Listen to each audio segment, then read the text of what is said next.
The task at hand today is to reboot the CV axles that I'm about to install into my W123 Mercedes to replace the one that failed on me on a trip and blew all the grease out and started making very unhappy noises. Now there's a number of different ways that you could approach this, and which one is best for your car and your circumstances may vary wildly. So I'm going to show you what I'm going to do, and then at the end of this video, after we've done all that, we'll talk about some of the pros and cons of each option. We need to remove the old boot and get the new one on, so let's get into it. My understanding this is that this has like an Whittaker clamp type thing here.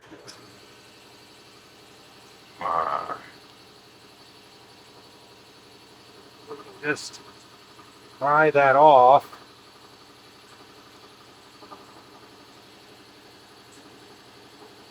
Same with our small one here. So with our Whittaker clamps removed there, we should just be able to like cut this rubber off. Just kind of remove the whole boot. Got this metal ring here. I feel like this is supposed to come off somehow. Go.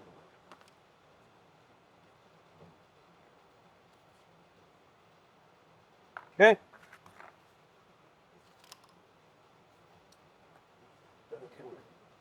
Clean out some of this old grease.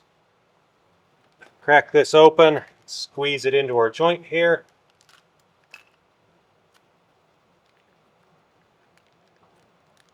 What I'm going to be doing is rebooting with the Flexx boot tool. Now, they make this rather unnerving tool that does that, and then you can turn this knob at the back to shrink it back down.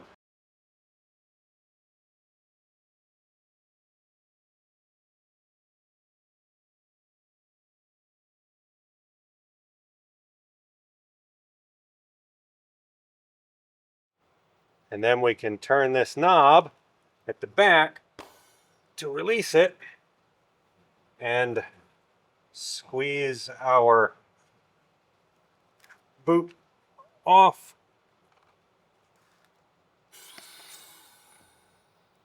Pull that off. And now, see, I thought this might be the case.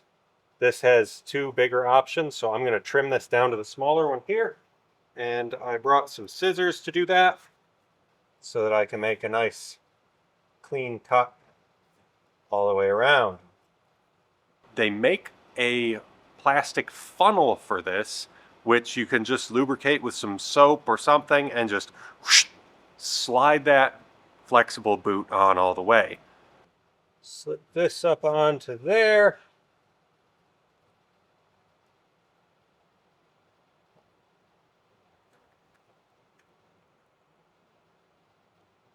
Where it's supposed to be.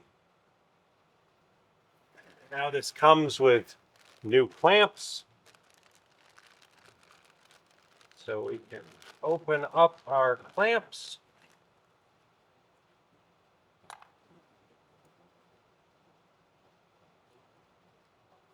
This big one is absolutely gigantic.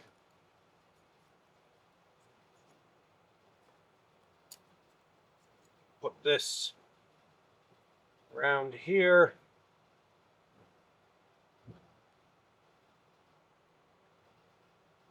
This. And this just kind of goes and latches in.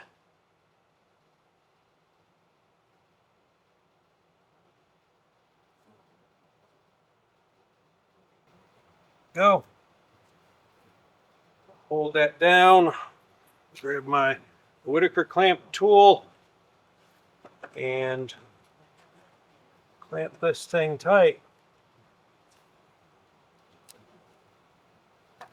Okay, that one's on. Let's put one on our small end here.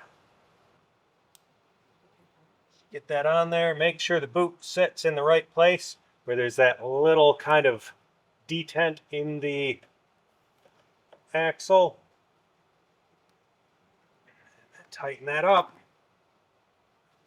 And there we have it.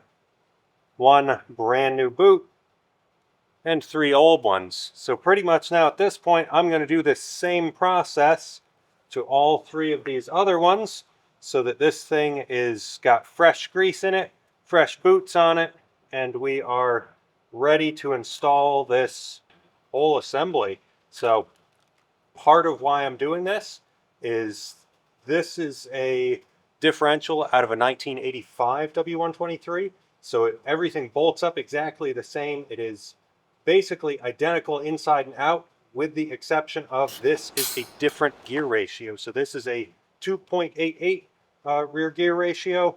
So it will offer a little bit better performance on the highway in terms of cruising RPMs and fuel economy, with the downside that it will hurt our acceleration slightly, but that's okay. I would like the car to be nice and usable out on the interstate for long drives and things like that. So I got our one side done. Our inner and outer CV boots are changed, re-greased, ready to go.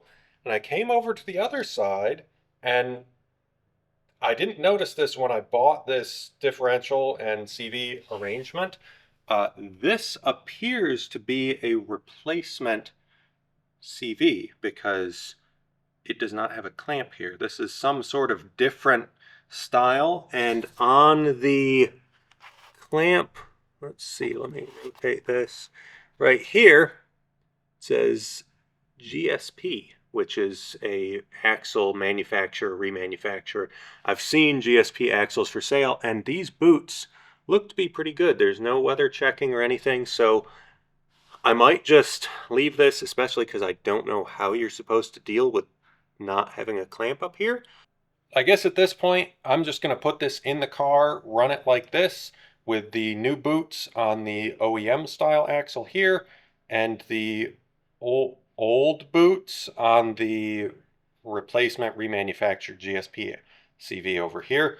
We're ready to install this differential into my W123 so that I have that lower or higher, I don't know which way around that should be, 2.88 ratio instead of the 3.07 that came stock in my car. Now the 2.88 ratio diffs were only available in 1985. I was fortunate enough to find this one in a junkyard very cheaply, so I've been hanging on to it for a while, waiting for the right time to put it in, and that time is going to be in the next video you see about my car. So let's talk a little bit about different options for CVs though, because using these aftermarket flexible boots is a great option if your CVs are still good. There is also the option to disassemble the entire CV. You have to peel off the can and re-crimp it with new boots, and that is a very intensive process that I didn't really want to get into for CVs that might be pushing 40 years old. And that's another great point to bring up. This was a good option for me because I had the tool and I had the boots, because I had planned on doing it to my old ones, and you know how that goes.